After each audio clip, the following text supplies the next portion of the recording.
Welcome to KXAN News Today. Cedar Park police are investigating a homicide that happened last night. Police say a man shot his dad at a home near 183 north of Whitestone Boulevard. He died at the home. The suspect then fled to a field not far away where police say he took his own life there. There's an emerging trade war among North American allies. The U.S., Canada, and Mexico comes after a weekend order from President Trump to impose 25% tariffs on Canada and Mexico, 10% on goods from China. In response, both Canada and Mexico imposed retaliatory tariffs. Those tariffs are going into effect Tuesday. Today until Wednesday, there's a prescribed burn for just about 300 acres of land off of FM 967. The burn is part of the Onion Creek Management Union, so this is just in north central Hays County, west of I-35. Smoke may be visible. Hey, welcome to your Monday. The spring-like warmth is here. Thanks for joining us. I'm meteorologist Kristen Kurt. We'll get back to Tom Miller shortly. Let me show you what's going on with the view outside, because these morning clouds, those are going to be with us for the next few hours and really for the next few days. We're going to fall into this pattern of morning clouds, afternoon sun, but a nice view of this on our West Shore home camera there. You're noticing we can still see the buildings down here at the ground, so patchy fog possible, but we don't have widespread dense fog. Hey, as far as your hill country temperatures go, not bad for this time of year. 50s, if not even some 60s out there closer to Blanco County. Cool spot is Llano coming in at 46 right now. Austin Metro, we've got temperatures in the upper 50s to low 60s, 62 Pflugerville, 61 downtown, 60 in Dripping, and 59 in Wimberley. Eastern communities, we've got widespread 60s out here, 64 Giddings, same thing Smithville, Rosanke, moving all the way down to Luling at 63. So we'll watch for some fog this morning, but we've got near record warmth today. In fact, I think we're going to tie the record, and it's not just going to be today. We've got a couple days where we're talking record tying warmth this week. I'll stretch out that 7-day forecast coming up the next time I see you. Tom? Thank you, Kristen. Today, Texas House Democrats are calling for a redistribution of your money in schools. This is in response to Governor Greg Abbott wanting to prioritize using tax dollars to pay for private school tuition. Abbott sharing his vision for the state's future last night. Capitol Bureau reporter Dylan McKim was there at his State of the State address. In front of a crowd of supporters, Governor Greg Abbott laid out his priorities: a generational investment in water infrastructure. We will tap into new water supplies. We will repair pipes to save billions of gallons of water every year. $10 billion in property tax relief, and to close what he calls local loopholes. No taxing entity should be able to raise your property taxes without a 2/3 approval of voters. And the governor is emphasizing education. He wants to increase teacher salaries, create more career technical training programs, and we must pass school choice this session. He praised the Education Savings Accounts program proposed by State Senator Brandon Creighton. The opportunities they deserve and the options they need for their path in education. We must invest in public education. It's a bill that will face backlash from Texas Democrats once again, who responded to the governor's emergency items Sunday night. We're going to go take people's hard-earned money and give it to rich people who didn't ask for it and don't need it? How do you justify that? The Texas Senate will vote on the school choice bill this week. It will have to pass the House before the governor can sign off on one of his top priorities. In Austin, the great state of Texas, I'm Dylan McKim. Meantime, the Texas Democratic Party produced its own vision for the state that aired with the broadcast of the governor's speech. In it, they highlighted the importance of fully funding public schools, protecting health care for Texans, and more. If you missed that or the governor's address, you can find full coverage on our website at KXAN.com. Meantime, some Central Texans are upset about a building in Pflugerville. They believe it's going to hold migrants that Immigration Customs Enforcement has detained. The Party for Socialism and Liberation protested outside this building. It's in an office park on Saturday is when they demonstrated near highways 183 and 45. Protests remained mostly peaceful until this, a sole counter-protester trying to disrupt a news conference, but it didn't stop organizers from having their voices heard. We're not here here to compare one administration to the other, only to point out that the racist, sexist, anti-immigration regimen of terror is not just the work of one administration. The group says that it now plans to focus its efforts on making sure people know their rights. We've reached out to the Department of Homeland Security and ICE for information on what is happening there. We have not heard back at this time. We'll let you know if we find out more. Governor Abbott did weigh in, posting on social media saying the Trump administration is deporting the worst of the worst. Texas will help them do that. He went on to say, now anyone apprehended coming across the border illegally will be sent back immediately. The days of President Biden's open border policies are gone, end quote. Going in depth here, last week, KXAN was the first to report the J.J. Pickle Federal Building in downtown Austin is being used as an ICE detainment center. This according to a high-level source with knowledge of immigration enforcement actions. Last Wednesday, at least 26 people were being held as ICE has its enhanced targeted operations underway. We have that full story online at KXAN.com under the Investigates tab. Live look from top KXAN studio here just outside downtown, looking back at the skyscrapers, some clouds overhead. Happy to have you with us early on this Monday. You know, after facing extreme devastation from those fires hitting Southern California, the Pacific Coast Highway there in California, it is reopening today. Yeah, it won't be the same as before, with lanes being reduced to one lane for repair work to continue. There's also going to be checkpoints with proof of residence or entry pass to even enter the Palisades area. That Palisades fire 100% contained now after burning about 23,000 acres. But a little bit of good news coming out of those wildfires. Some Los Angeles firefighters took a break and attended the 67th Grammy Awards last night. They were honestly the true stars of the night, posing for photos on the red carpet, even presenting the Album of the Year award. The event was reimagined to raise funds to support wildfire relief efforts while also honoring first responders.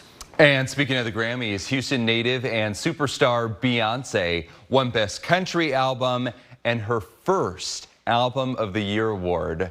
Rising star Chappell Roan won Best New Artist. Sabrina Carpenter took home Best Pop Vocal Album.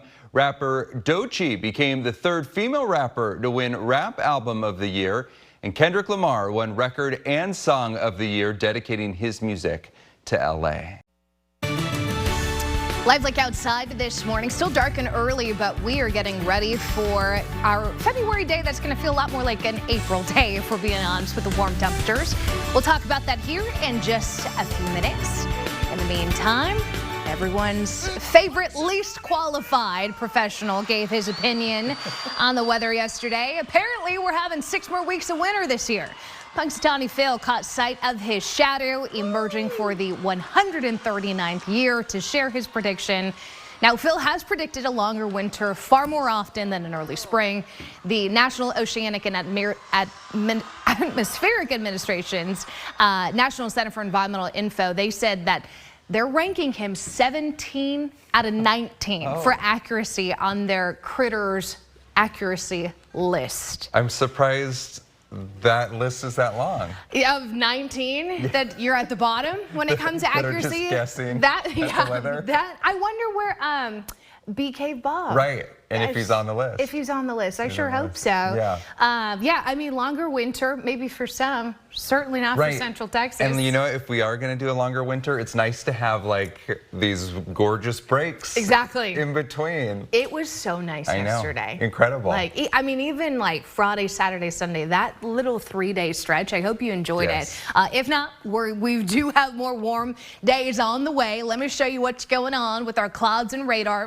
Not a whole lot right now. And to be honest, we've got some low clouds out there, but that's about as exciting as it gets with our skies today. These low clouds and potential spots of fog are not going to last all day. In fact, once that sun comes up, those clouds are going to make a run for it. We're going to be looking at plenty of blue sky later today. But the Indeed domain camera does show a little bit of cloud cover here and there. I'm not seeing widespread fog issues, but we do have a southerly wind down here at the ground. potentially we could see some spots of fog. That's something I will let you know if I see anything alarming, but I'm not expecting it to be a big deal. Maybe just a few spots where those clouds touch the ground. Other than that, temperatures nice and mild this morning with 50s and 60s out there. Look at the difference between right now and yesterday. Most of us warmer by more than 10 degrees. So we're starting off very comfortable. We are going to finish beautifully. That warming trend leaves us with a high of 81 today. Now, the daily record stands as of now at 81, last set back in 2008. I think we're going to tie it today with all that warmth we've got. Mainly sunny skies this afternoon with south-southwest winds, largely about 5 to 10 miles per hour, but there's going to be occasional gusts closer to 20 by lunchtime. But most of the day we'll be looking at just a light wind. High temperatures way warmer than normal for the beginning of February. I mean, high temperatures in the low to mid 80s. Where we should be 65. So it is starting off very warm for the new month. Air quality is moderate today, pretty stable weather pattern moving forward here. So there's a little bit of particulate matter, but nothing that screams to be a big issue moving forward. But these skies, we've got clouds to start, then look at them disappear. Heading into the afternoon, we're going to do the same thing tomorrow. The clouds come in overnight with mainly cloudy skies in the morning. Then those clouds disappear. There could be a couple spots of mist and sprinkles within some of those low clouds. That's what some of that high resolution model is showing when it comes to those flashes of green. But we don't expect accumulating rain. There's just not enough out there to work with. High temperatures, I mean, beautiful, right? Low 80s, low to mid 80s at that as we get into the middle of this week. I am expecting us to tie the record today. We're going to do it again Wednesday and Thursday with that temperature about 82, 83. So when does this change? There's a cold front coming in late this weekend. So we'll watch Wednesday. Wednesday, we've got a little bit more cloud cover, potential rain, but it's less than 10%, which is why you're not going to find in the 7-day. I think there's going to be a better chance of a spot shower Sunday along that cold front, but that, again, is 6-7 days out, so we've got plenty of time. In the meantime, going back and forth with the morning clouds, afternoon sun, highs in the 80s. We continue that all the way through the weekend until that cold front gets in here, down to the 60s. Behind it, overnight lows way warm as we're waking up to 60s each and every morning. Tom?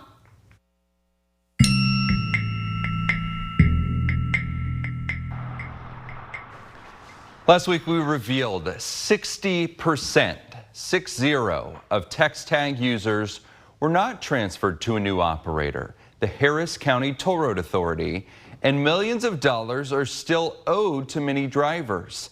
Since then, you've sent us dozens of emails and social media comments. We're hearing about people trying to get their bills straight during the switch.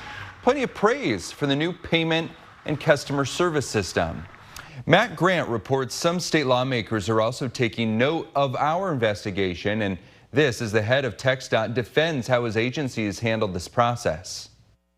When Mike Stratton racked up more than $1,000 in toll bills and late fees, he refused to pay. So why not just pay it? I don't know it. I'm a disabled veteran. I earned that right. And I'm not going to pay something that I'm not supposed to be paying. As a disabled Vietnam veteran, Stratton is able to drive some toll roads for free.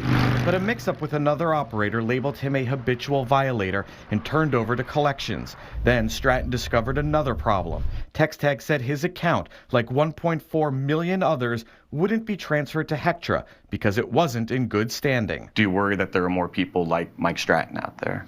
Well, with all customers and with the gentleman that you've talked about, we certainly want to make sure that we can accommodate what the issues are with their particular account. TxDOT Executive Director Mark Williams says his agency will look into Stratton's case, but defended the overall transition, including the decision not to transfer every TxTag account to Hectra. Many of those are just dormant accounts that haven't been used in months, if not years. We don't want to transition that customer and those issues over to Hectra and have them have to try to sort through and resolve that. We feel that that's best for us and to serve those customers to reach out and resolve those issues. He says the switch eases the customer experience and saves the state money. If this is such a benefit, why not do it sooner? It is something that we have to be very deliberate about when we're talking about transitioning millions of different accounts. You can imagine that that's not something that you just want to rush through. So this transition is something you want to keep an eye on? Yeah, absolutely, because it's causing an inconvenience for the people. State lawmakers like Senator Bob Hall are watching. Filing SB 137, Hall aims to standardize billing procedures and fees across all toll authorities, capping late fees under $50 a year. A lot of the problems people have in paying their bills come from the toll companies because of their mismailing of the bills to them. So we're going to fix that. Right now, the state can block habitual toll violators' vehicle registration and eventually suspend their license, something Hall once stopped. To have a criminal penalty for being late and paying a toll road, I just think is absurd. Do you think blocking them from re-registering their vehicle goes too far? Yes, yeah, that's really going way too far. And for Stratton and other qualifying veterans to get the toll exemption they've earned, they must sign up individually with different toll road authorities instead of just registering once. Do you think that process should be streamlined? Yes, that's when government needs to step in and say, no, we need to protect our veterans. So something you'd be willing to look into? We will be looking into that. I'm glad that all this did stir that up to where now maybe we can get something done. At least 2 other senators on the Transportation Committee are looking into this. Senator Nathan Johnson's office says they want to study the Hector transition, calling what we found a significant concern. At the Capitol, Matt Grant, KXAN investigates. And text tag customers who were not transferred should sign up for an easy tag or other toll transponder, I should say. As we mentioned, many of you are reaching out about your problems with text tag and this transition. If you're one of them, we want to hear from you. You can email us at reportit@kxan.com. This is KXAN Sports, brought to you by Thomas J. Henry. Another first in the renewing of the Texas A&M rivalry. First women's SEC game for the Longhorns. Of course, they played the Aggies a few times since they left the Big 12 Conference. Vic Schaefer, Aggie grad, Aggie assistant, won a national title there under Gary Blair, had Sidney Carter, an assistant, on his bench as their point guard, and they went to work quickly. Jordan Lee, the 3 from the freshman. Madison Booker, that killer mid-range game, and just like that, Longhorns have an 11-point lead. Wanted a faster start. Hasn't happened the last few games. And then they get a little transition. Bree Preston, the nice give to Booker. She lays it in, and the Longhorns open this thing up. 15 points is the lead, and then, well, Jocalingham Winnetana getting the start for the injured Aaliyah Moore. Knocks down 10. Booker doesn't hit a lot of threes, but she hit one there to take it out to 20. Booker had 17 points. And then Rory Harmon, always around the contact. She gets fouled right there into the corner. Shay Holly knows about this rivalry. Pops Eric played football at Texas. She grew up in Austin following it, and she had 12. And then Harmon, great effort at one end and turns into a coast-to-coast bucket right here. She goes 7 of 9 from the field, 15 points. And yeah, they knew all about what this rivalry meant, especially with their head coach. Yeah, we know what it means. The history, I think it was preached to us every day since we were trying to prepare for them. And we know Coach Schaefer and Coach Sidney Carter, they're big names at Texas A&M. They have their banner hanging up right there as well. So we understand the historical context of this. But yeah, we did come out punching out. I'm so happy about that because I feel like sometimes lately we haven't been. But we should attack every game like it's the same in a way, and just be ready to play and have more focus. You know, I'll cherish all those times. I mean, some of those same people were out there tonight, you know, and it's great to see them. You know, but when you've coached as long as I have, you're going to have memories of here in Arkansas, Mississippi State. We're making memories at Texas, and so it's just it's kind of part of it. Longhorns stay at a tie for second place with that one loss behind South Carolina. 2 games at Moody back-to-back. Wednesday night, UT men coming off the big win over LSU. They'll take on Arkansas. They're coming off that win at Kentucky under John Calipari. Then Thursday, the women in action against Vanderbilt. Back to you. And a live look right now. Look at that. The Superdome, Caesar Superdome in New Orleans is lit up as we are less than a week away from Super Bowl Sunday. Teams arrived to the Big Easy yesterday. The Chiefs and Eagles facing off at the Superdome February 9th. The game is kicking off at 5:30 our time. Viewers also getting a chance to watch the halftime show performance with hip-hop icon and one of the newest Grammy winners, Kendrick Lamar. Coming up, meet the new leader for the Downtown Austin Alliance and his plans on keeping the city's nightlife vibrant, but also safe. You're listening on KXAN Today. Thanks for joining us on the podcast. Hope you'll join us on air for that story, and we have all our stories on KXAN.com.